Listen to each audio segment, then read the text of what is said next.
আসসালামু আলাইকুম, welcome to Mariam ইয়াম্বারস। আজ আমি রান্না করব চিকেন চাউমিন। তেলের মধ্যে কিছু রসুন কুচি দিয়ে বাদামি করে ভেজে নেব। ভাজা হয়ে গেলে তার সাথে আগে থেকে ম্যারিনেট করা চিকেন দিয়ে দিব। চিকেন আর রসুন একসাথে 5 মিনিটের মতো ভেজে নিব।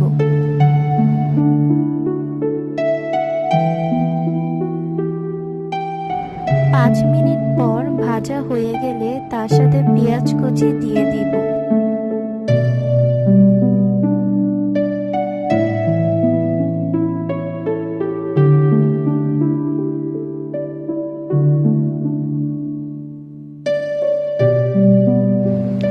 এখন মরিচ দিয়ে দিব, তারপর গাজর কুচি দিয়ে দিব।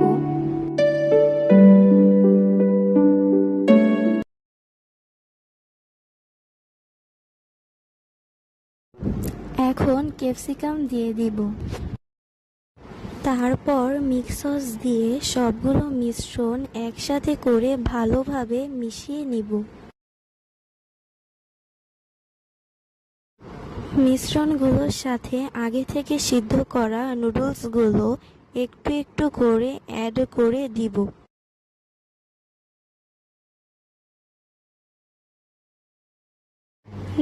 মিশ্রণগুলোর সাথে নুডলসগুলো ভালোভাবে নেড়েচেড়ে একসাথে মিশিয়ে নিব। নুডলসগুলো মিশানো হয়ে গেলে আগে থেকে ভেজে রাখা ডিমগুলো নুডলসে দিয়ে দিব। দিয়ে একসাথে মিশিয়ে নিব।